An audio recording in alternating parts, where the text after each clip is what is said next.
चंद्र परम ज्योति तैरनंद पर्याय दर्पण तदेव सकला फलति पदार्थ मालिकायत्र। दस लक्षण महापर्व का आज दूसरा दिवस है।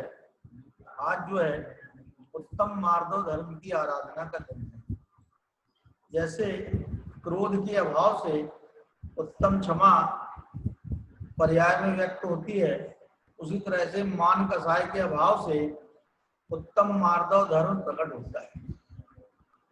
मान कसाय जो है वो बहुत ही खतरनाक कसाय है।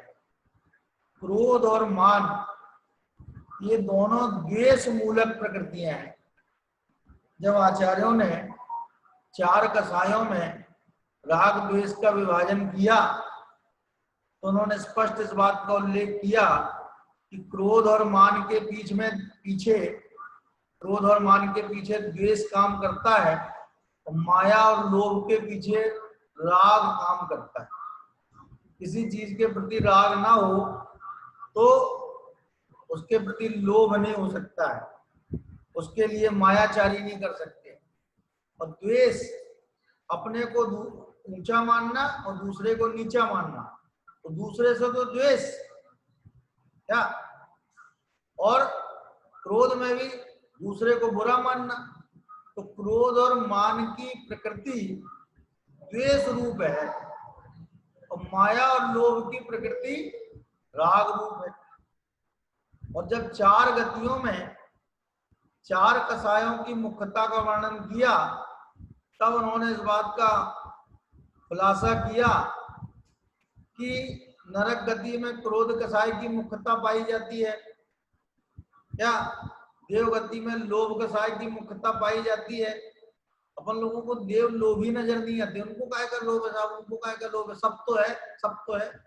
अरे आप देखो ना, पैसे वाले जितने हैं उनको लोभ खत्म हो गया है क्या? यदि लोभ में करोड़पति अरबपति को देखो वो मरा जा रहा है खरबपति होने के चक्कर में। खरबपति जो है विश्व का सबसे बड़ा पैसे वाला बनना चाहता है। जो सबसे बड़ा पैसे वाला बन चुका है विश्व का, वो भी शांति से नहीं बैठा है।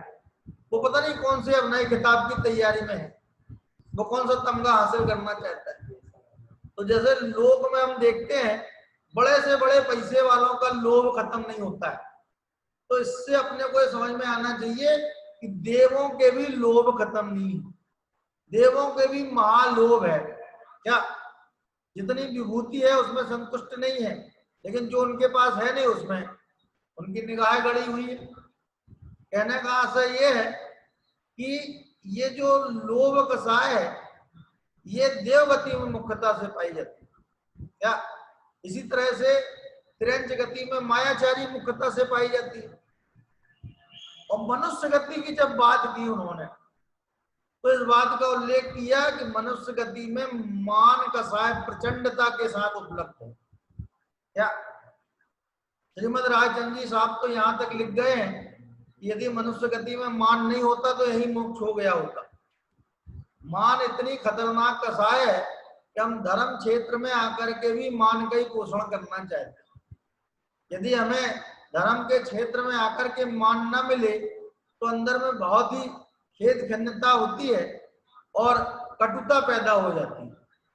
जबकि एक क्षेत्र तो कम से कम ऐसा सुरक्षित छोड़ देना चाहिए था जहां पर हम किसी कसाय का जाकर के पोषण न करें, लेकिन धर्म क्षेत्र में आकर के भी मान का पोषण कर रहे हैं। तो बताओ मार्दव धर्म की उपलब्धि कैसे हो? माने मृदोर भाव है मार्दवम, मृदुता का भाव है, कोमलता का भाव, उसका नाम मार्दव। तो मान में एक खेच उत्पन्न हो जाती है। जब मान होता है तो अपन अपने को तना हुआ महसूस करते हैं क्या, और दूसरे को नीचा महसूस करते हैं क्या। उसमें लिखा है डॉक्टर हुकुमचंद जी साहब ने है 12 भावना में, छोटे बड़े की भावना ही मान का आधार है। किसी को छोटा मान ले तो अपने को बड़ा मान लेते हैं, अपने को बड़ा मानते हैं दूसरे को छोटा मानते हैं। तो ये छोटे बड़े की भावना हो गई, ये मान का आधार। वो कह रहे न केवल इतना ही बल्कि अपने को छोटा मानना, दूसरे को बड़ा मानना है। मैं तो छोटा हूं साहब, मैं तो दीन हूं, ये महान। किसी भी रूप में, किसी भी रूप में किसी को बड़ा मानना, अपने को छोटा मानना, ये भी मान का एक रूप है। दीनता लोगों को मान सरीखी भाषित नहीं होती, जबकि दीनता में भी मान ही छिपा हुआ है। मार्दव धर्म की कोमलता वहां भी नहीं पाई जाती। क्या आचार्यों ने मान का जब चित्रण किया तो रत्नगण श्रावकाचार्य में एक बहुत ही सुंदर श्लोक आचार्य समंत भद्र स्वामी लिखते हैं। क्या लिखते हैं? ज्ञानम पूजा कुलम जाते बलम वृद्धि तपो वपो अष्टावाश्रित मानित्वम स्मय माहोर गतस्मया। क्या गतस्मया? जिनके समय गत माने चला गया। कौन? अनंत परमात्मा। अनंत परमात्मा के इसमय चला गया। इसमय बोल रहा हूं, विस्मय नहीं बोल रहा हूं मैं। विस्मय माने तो आश्चर्य होता है। क्या विस्मय तो आश्चर्य बोधक है, ये इसमय है। इसमय, इसमय का मतलब होता है मान। क्या तो वो कह रहे हैं ये जो मान है, इस मान से रहित अनंत परमात्मा है। और जिन्होंने स्वयं मान का अभाव कर दिया है, उन्होंने मान के 8 आधार बतलाए। कितने आधार बतलाए? 8।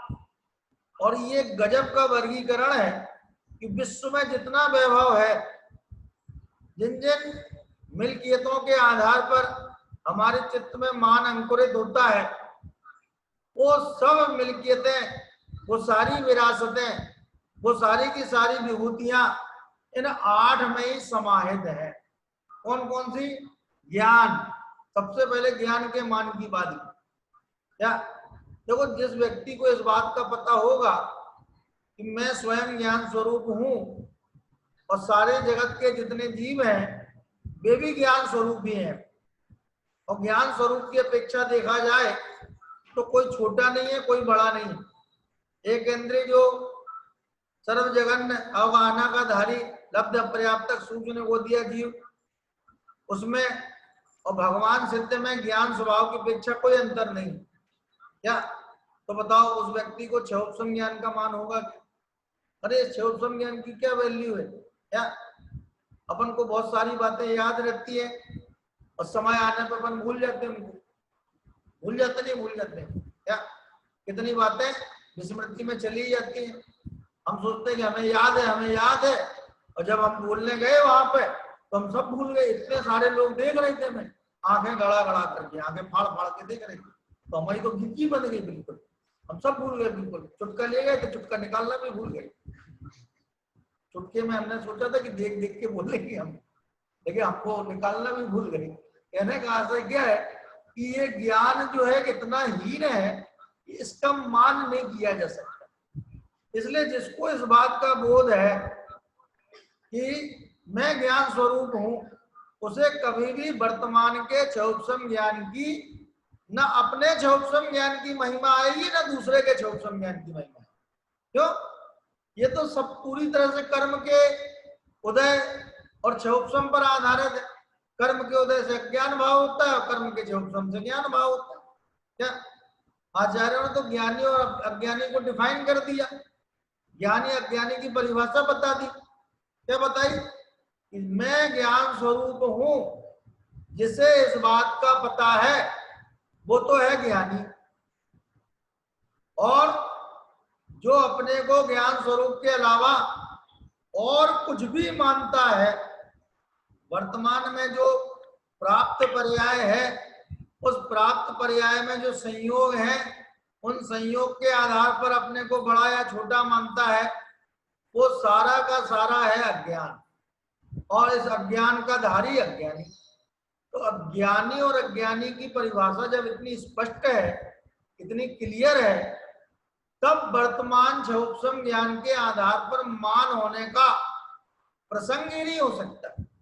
प्रसंग तब होता है जब हम अपने को ज्ञान स्वरूप नहीं मानते हैं, तब वर्तमान चौपसम ज्ञान में एकत्व होकर के अपने को ज्ञानी मान लेते हैं, और जिसको ऐसा ज्ञान नहीं होता उसको ज्ञानी होता। क्या तो मुझे तो साहब बहुत ज्ञान है, और बच्चों को बिल्कुल ज्ञान नहीं है, इनको अकल ही नहीं है, गधे हैं, नालायक है बिल्कुल। क्या कई लोग बड़े हो जाते हैं, उम्र दराज हो जाते हैं, उम्र दराज हो जाती है मैंने उम्र तो उनकी बढ़ती चली जाती है, और बाहर में लौकिक विवेक नहीं रहता है, तब भी दूसरों को बहुत हीन मानते हैं, क्योंकि मैं तो बड़ी उम्र का हूँ, तो उम्र से बड़ा मान लेते हैं। क्या तो कहते ज्ञान के आधार पर मान होता है, कुल के आधार पर। क्या कुल माने अपने पिता का वंश, उसका नाम है कुल। अरे साहब वो हम लोग सिंघई नहीं, सवाई सिंघई है। चले कैसे? अरे तुम्हें पता नहीं है, हमारे खानदान में हमारे पुरखों ने जो है वो पंचगणना करवाया था, मंदिर बनवाया था। अच्छा तो तुम सिंघई हो गए? कहला नहीं तुम समझे नहीं, गजरथ भी चलवाया था उनने, तो सवाई सिंघई हो गए। क्यों? मैंने हम सिंघई नहीं है, हम सवाई सिंघई। मैंने अपने पुरखों का गुणगान करके अपने को महान मानना, और कहले तुम मंदिर जाते हो? अरे भाई साहब टाइम नहीं मिलता, मंदिर जाने का तो टाइम नहीं मिलता। क्या तुम क्या हो ये बताओ ना, अपने बाप दादाओं की खा रहे हो, किसकी खा रहे हो? बाप दादाओं की। तुम क्या हो? तुम तो मंदिर में 5 मिनट भी नहीं देते हो, दर्शन करने तक भगवान के नहीं जाते हो। तो अपनी क्वालिटी बताओ, पुरखों की क्वालिटी बताने से क्या फायदा है? उस बात का भी लोगों को जोम होता है, उसका भी मान होता है। तो कह रहे ज्ञान का मान, कुल का मान है। तीसरे प्रकार के मान का आधार बताया जाति। आपको जो है हमारे नाना वो थे क्या, और वो नाना के और जो थे ना पर नाना, उनके तो कहने ही क्या है। तो अपने नाना पर नाना के गीत गाना, माने अपने माँ के वंश के आधार पर अपने को महान मान लेना। क्या अरे माँ का वंश महान होगा, ठीक बात है, इसमें हम कोई टिप्पणी नहीं करना चाहते हैं, लेकिन तुम क्या हो पहले ये बताओ ना, तुम क्या कर रहे हो? तो कह रहे ये जाति का मत, ज्ञान का मत, कुल का मत, जाति का मत, ज्ञानम पूजा कुलम जाति है, पूजा प्रतिष्ठा होना, बाहर में ये रसूख होना। क्या अरे साहब जिस गली से हम निकल जाए ना, वहां लोग सब सलाम ठोकते हैं। क्या ऐसा कोई बंदा नहीं है जो हमें जानता नहीं है? क्या ऐसा कोई बंदा नहीं है चाहे हमें जानता नहीं, चाहे कुत्ते भौंकने लग जाए तो कुत्ते भी तुम्हें जानते हैं क्या? उस गली से जाए और कुत्ते उसको देख के भौंकने लग जाए तो कहले कुत्ते भी तुम्हें जानते हैं क्यों? अब इस बात का मान करोगे कि नहीं करोगे? इतने कुत्ते हमें जानते हैं, बताओ। आदमी जानता है तो मान है, और कुत्तों के जानने में कोई मान नहीं। मैंने हमारी वृत्ति में मान इस कदर भर गया है, रच बस गया है कि हम गाहे बगाहे मौके बेमौके जब चाहे मान का पोषण करते रहते हैं और मानते हैं कि हम ज्ञानी होंगे। भाई साहब मान का पोषण करेंगे तो मानी होंगे कि ज्ञानी होंगे? ज्ञान का पोषण करेंगे तो ज्ञानी होंगे, और मान का पोषण करेंगे तो मानी होंगे। तो हमें तो हमारी कसाय पुष्ट होनी चाहिए। क्या जरा सा किसी के यहाँ गए और उसने हमें बैठने के लिए नहीं कहा, अब मैं इसके घर में पैर नहीं रखूंगा। क्या समझ रखा है इसने अपने आप को? क्या जरा सा इसने टोक दिया किसी बात पे तो मेरी इज्जत उतार दी। क्या तुम इज्जत पहन के गए थे क्या? इज्जत उतार दी तुम्हारी। कहने का आशय ये है कि हम हर घटना में अपने मान को पुष्ट करना चाहते हैं, और जब हमारा मान खंडित होता है तो हम अंदर से विचलित हो जाते हैं। हमारी चूल्हे हिल जाती हैं, हमारी जमीन खिसक जाती है। तो आचार्य कहते हैं ये मान महा खतरनाक है। तो ये पूजा का मान, प्रतिष्ठा बाहर में जो है पूजा प्रतिष्ठा, इसका मान ये बहुत खतरनाक है। क्या नाम पूजा कुलम जाति, बल का मान, शारीरिक बल हो तो उसे उसी बात का मान होता है। क्या बस मैं ही नहीं, I am whole thing and you are nothing. कुछ हो तुम तो कुछ भी नहीं हो। कहने का अर्थ ये है कि बल का मान, कहते हैं गामा पहलवान को भी बहुत अपने बल का मान था, लेकिन उसकी लास्ट में जाकर के ऐसी स्थिति हो गई कि वो अपने नाक पर बैठी हुई मक्खी को भी नहीं उड़ा पा रहा था। गामा पहलवान जो अपने बल से भरे हुए ट्रक को खींच लेता था, वो ऐसा बलहीन हो गया कि अपनी नाक पर बैठी मक्खी नहीं भगा पाया। बताइए इस बल का क्या करें अपन? क्या ये बल जो है स्थिर रहने वाला है क्या? शारीरिक बल जो है ये भी कर्म के उदय से रहने वाला है क्या? साता वेदनी कर्म का उदय हो तो शरीर स्वस्थ रहता है, शरीर बलवान रहता है क्या? वो देखो ना सनत कुमार चक्रवर्ती कैसे सजे धजे अपने दरबार में बैठे हुए थे। हैं? पहले तो वो व्यायामशाला में मल्ल विद्या का अभ्यास कर रहे थे, तब देवों ने उनको देखा तो कहने हाँ साहब जैसा हमने सौंदर्य आपका सुना था वैसे ही पाया। और जब वो कहले नहीं नहीं नहीं हम तो बहुत सर धज के जब बैठेंगे ना दरबार में तब तुम देखना हमारी छटा। कहले ठीक है सर तब भी देखेंगे। और जब देखा तो कहले साहब अब वो बात नहीं। कहले क्यों? क्योंकि आपके शरीर में कोढ़ के कीटाणु उत्पन्न हो गए हैं। अवधि ज्ञान से देख लिया था उनने। अब कैसा उनका शरीर गला, क्यों? कितने वर्ष तक 700 वर्ष तक उनको कोढ़ रहा। कोटि भट्ट श्रीपाल, उनका तो नाम सबने सुना है श्रीपाल जी का। तदभा मोक्षगामी, उसी भाव से मोक्ष चले गए। करोड़ों योद्धाओं का बल था। क्या कहलाता वही सब करोड़ों योद्धाओं का बल? क्या कोटि भट्ट उनका नाम ही था, कोटि भट्ट श्री श्रीपाल। और कोढ़ हो गया है तो कहने का आशय ये बल स्थिर रहने वाला है जो इसका मान किया जाए। माने कोई शाश्वत चीज हो, टिकने वाली हो, स्थायी हो और उसका हम मान करें तो फिर भी समझ में आती है बात क्या? और जो चीज टिकने वाली नहीं है, आज है कल नहीं है, क्यों? हम हैं इसलिए इस शरीर को इतनी इज्जत मिल रही है क्या? हम न रहे तो ये शरीर तो मिट्टी है। लोग नाम तक लेना पसंद नहीं करेंगे, कहेंगे मिट्टी में चलना है, उनकी मिट्टी में चलना है क्या? अब बताइए, तो हमारी वजह से शरीर की वैल्यू है, शरीर से हमारी वैल्यू नहीं, लेकिन हम शरीर से अपनी वैल्यू मांगते।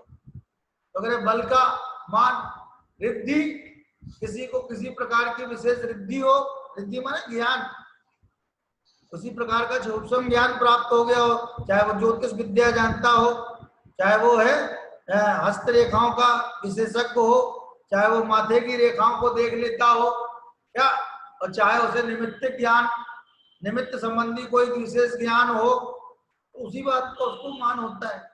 तो कह रहे ये रिद्धि का मान क्या, या कोई पूर्व के पुण्य की वजह से रिद्धि प्रकट हो गई क्या?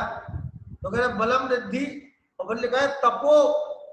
तप माने भाई शरीर की शक्ति ज्यादा हो तो आदमी उपवास आदि कर लेता है क्या? तो वो उपवास में दो शक्ति चाहिए, एक तो परिणामों की शक्ति चाहिए है और एक शरीर की शक्ति चाहिए। कि किसी व्यक्ति के पास शरीर की शक्ति तो है कि वो इतना हृष्ट पुष्ट है कि 4 दिन तक उपवास कर सकता है, लेकिन उसका उपवास करने में मन ही नहीं लगता बिल्कुल भी क्या? तो 1 दिन का भी नहीं करता, एक टाइम का भी वो आहार नहीं छोड़ने तैयार है। बताइए, तो उसके पास में शारीरिक शक्ति तो है लेकिन परिणाम संबंधी शक्ति नहीं। तो उपवास तो वहां संभव होता है जहां परिणाम भी हो और शरीर की शक्ति भी हो। मान लो परिणाम तो है और शरीर की शक्ति नहीं है तो उपवास नहीं कर पाएगा, और परिणाम नहीं है लेकिन शरीर की शक्ति है तो भी उपवास नहीं कर पाएगा। तो दोनों प्रकार की शक्ति हो तो उपवास कर पाएगा। और कहने लगे यदि वो दोनों प्रकार की शक्ति है और उपवास कर लेता है तो ऐसा समझता है कि मैं महान हूं, बाकी सभी ने। कहता है कि अरे मैंने तो पूरे दिन में कुछ भी नहीं खाया, मैं तो 3 टाइम चरा।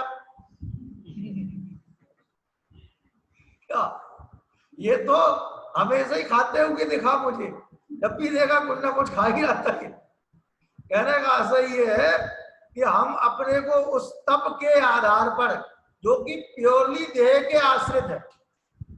दौलत राम जी साहब इतने गजब गजब के 125 भजन लिख गए क्या? वो जो है ना भारतीय ज्ञानपीठ ने दौलत विलास के नाम से पुस्तक छापी हो, दौलत राम जी, भारतीय ज्ञानपीठ आप समझे, जो हिंदुस्तान में साहित्य का नोबेल पुरस्कार देती है, इतनी बड़ी संस्था, क्या पूरे देश के जितनी भाषाएं हैं उनमें जो उत्कृष्ट विद्वान होते हैं उनको वो देती है।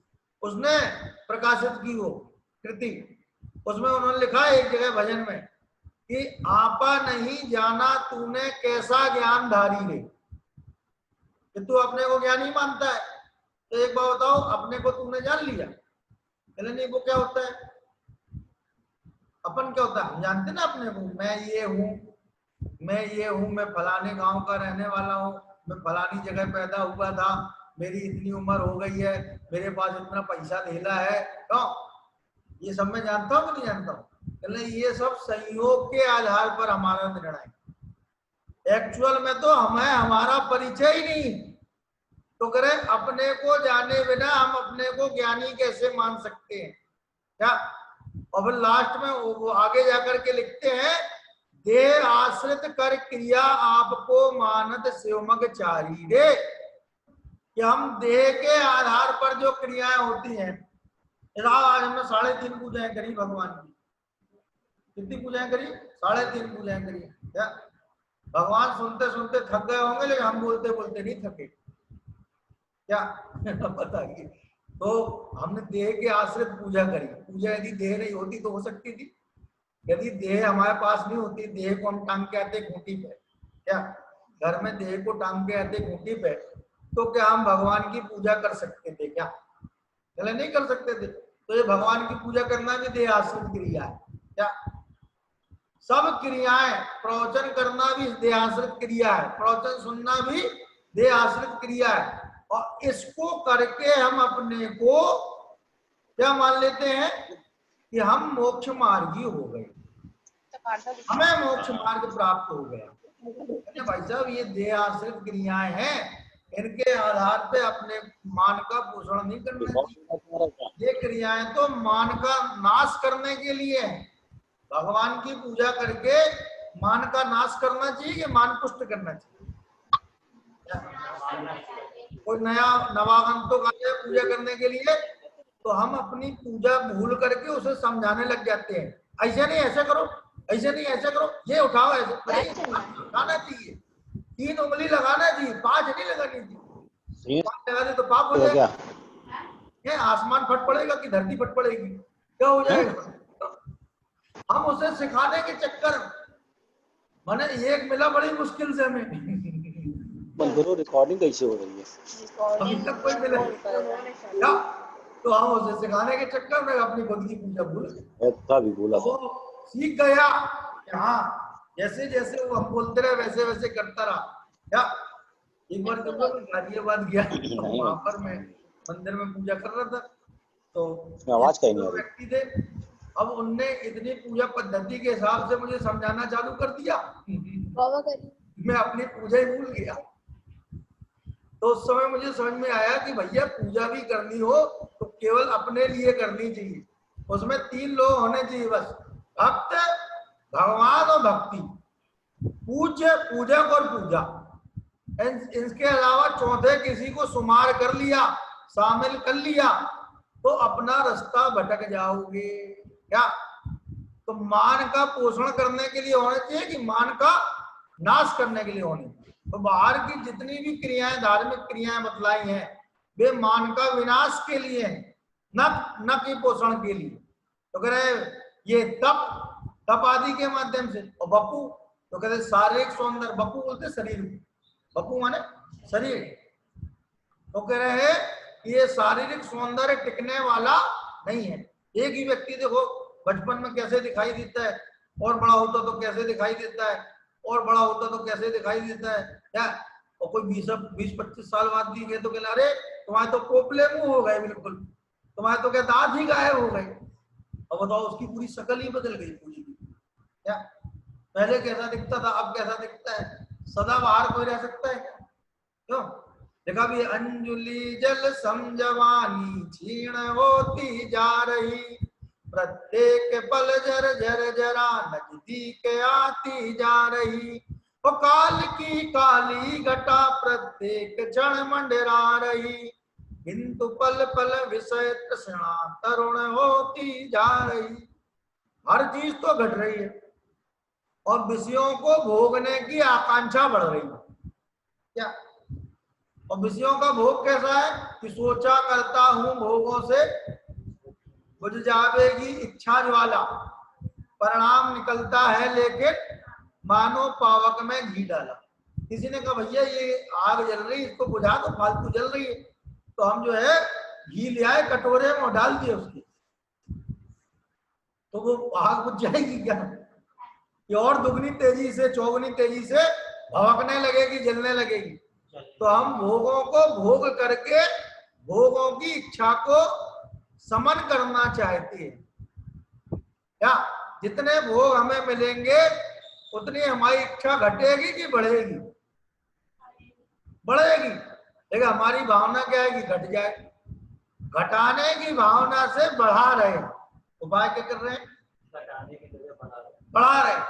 बताओ गलत प्रयास या उल्टा प्रयोग कर रहे हैं कि नहीं कर रहे? तो कह रहे हैं शारीरिक सौंदर्य भी टिकने वाला नहीं है। तो कह रहे ये 8 प्रकार के जो पदार्थ हैं, इनके आधार से जो मद होता है, मान होता है, उससे हमारे भगवान रहित हैं और उन्होंने इसे मान बतलाया है। ये मान बहुत खतरनाक कसाय है। क्या? देखो प्रशंसा के निमित्त से बहुत मान का पोषण होता है। क्या? हम कितनी जरूरी काम से कहीं जा रहे हो और कोई व्यक्ति हमें रोक ले और कह रहे साहब आप तो बड़े दिनों बाद मिले, क्या आपके बारे में तो वो इतनी तारीफ कर रहे थे, इतनी तारीफ कर रहे थे तो बस कहने ही क्या है आपके, अब हम भूल गए, जिस काम से जाने थे वो काम ही भूल गए। और वो व्यक्ति जो है और क्या कह रहे थे वो हमारे, और क्या कह रहे थे, और क्या कह रहे थे, माने हम उसके खोद खोद के पूछ रहे मतलब ज्यादा याद तो नहीं आ रहा है कि बस तुम यार अपनी याद रखते हो, दूसरे की याद नहीं रखते हो। कहने का आशय ये है कि प्रशंसा के निमित्त से हम अपने मान का पोषण करते हैं, जबकि हो सकता है वो हमारी फालतू इसलिए प्रशंसा कर रहा हो कि वो 3 दिन बाद हमारे घर आने वाला है और उसे हमसे कोई बड़ा काम है। क्या है? कोई बड़ा काम उससे हमें लेना है, उसको हमसे लेना है, तो वो सोच रहा है भूमिका बना लो पहले से, इनकी प्रशंसा करो और करवाओ, और ये प्रशंसा के भूखे तो है ही, और ये प्रशंसा जो कर देता है उसको तो उसका काम तो कर देते हैं, और जो प्रशंसा नहीं करता उसका काम नहीं करता। तो अपना उल्लू सीधा करने के लिए भी लोग प्रशंसा करते हैं। क्या? ऐसा लिखा है, धन्य है वे लोग जिनकी पीठ पीछे प्रशंसा की जाती है, क्योंकि ज्यादातर प्रशंसा मुंह पे की जाती है। क्या? तो वो मुंह पे प्रशंसा करना बहुत खतरनाक है। क्या? और मुंह पे निंदा करना बहुत भला है। एक कवि तो लिख गए, शायद रहीम कवि लिख गए या रहीम कवि लिख गए, निंदक नियरे राखिए, निंदक नियरे राखिए। निंदक माने निंदा करने वाले को बिल्कुल पास में रखो। क्या? निंदक नियरे राखिए। तो बताओ जो हमारी मुंह पे निंदा करेगा तो कम से कम हमारे दोषों को मुंह पे बता देगा तो वे दोष दूर हो जाएंगे, और जो प्रशंसा मुंह पे करेगा इसका मतलब क्या है कि वो जो है हमारे मान को पुष्ट कर रहा है। तो ये प्रशंसा बहुत खतरनाक है। पीठ पीछे प्रशंसा तो हो वो बात अलग है, लेकिन मुंह पे प्रशंसा होने में मान पुष्ट होने के बहुत चांसेस।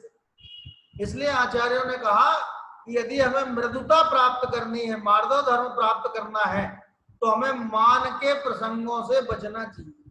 या सम्मान पत्र लोगों को दे देते हैं, या तो वो क्या करते हैं कि सम्मान पत्र दिया था हमने, वो लेमिनेशन करवा के दे दिया था, अब वो फटफटा जाएगा तो हमने उसको मढ़वा लिया, बिल्कुल फ्रेमिंग करवा ली उसकी, और फ्रेमिंग करवा करके अपने घर में ऐसी जगह उसको हमने टांगा कि जहां आने जाने वाला हर आदमी उसे देखे बिना निकल ही ना सके। क्या? ऐसी जगह हमने वो मान पत्र टंगा। भाई साहब मान तो हमें दुनिया में 2-4 ही बार मिला होगा, अपमान कितनी बार मिला, तो क्या कभी अपमान पत्र बनवाया हमने कि फलानी बार हमें इतनी गालियां रसीद की गई, ये अपमान हमारा हुआ। तो बताओ, हम मान के प्रसंगों को तो बनाए रखना चाहते हैं, जब तब उनको देख करके अपने मान को पुष्ट करना चाहते हैं क्या। और इस तरह से मार्दव धर्म का खंडन करते हैं क्या, कि मार्दव की खंडित काया। युगल जी साहब ने लिखा है, जड़ पर झुक झुक जाता चेतन की मार्दव की खंडित काया। उन्होंने मार्दव के खंडित करने का कारण बतलाया। क्या बतलाया? कि हम जड़ पदार्थों में झुक जाते हैं। झुक जाते हैं मैंने जड़ पदार्थों की चित्त में बहुत महिमा आती, पुद्गल की चित्त में बहुत महिमा आती है। एक कवि तो लिख गए, जित देखो तित देखिए पुद्गल ही सो प्रीत, और पुद्गल हारे हार है पुद्गल जीते जीत। किसी के पास ज्यादा पुद्गल इकट्ठा हो गया, ज्यादा पैसा इकट्ठा हो गया, मैंने ज्यादा पुद्गल हो गया तो बड़ा आदमी हो गया, और किसी के पुद्गल चला गया, वो पुद्गल पाप के उदय से गायब हो गया तो वो छोटा आदमी, तो उसकी हार हो गई साहब क्या। और जिसने ज्यादा पुद्गल इकट्ठा कर लिया वो सफल हो गया, वो जीत गए। माने हम पुद्गल के इकट्ठे होने से जीत और पुद्गल के नाश से हार मानते। तो आचार्य देव कहते हैं, वास्तव में यदि हम इस बात का विचार करें कि हम आए कहां से, पूजनकार तो लिख रहे हैं कि उत्तम मार्दव गुण मन माना, मान करने को कौन ठिकाना। मान करने का क्या ठिकाना है? बसियो निगोद माइते आया। हम लोग आए कहां से? मदरलैंड क्या है हमारी मातृभूमि, क्या है? निगोद। अरे जो सिद्ध हुए हैं, आज सिद्ध बन करके सिद्धालय में विराजमान है, ऐसे हमारे सिद्ध भगवंत, वे भी पहले निगोद में ही थे, अनंत सिद्ध है भाई साहब।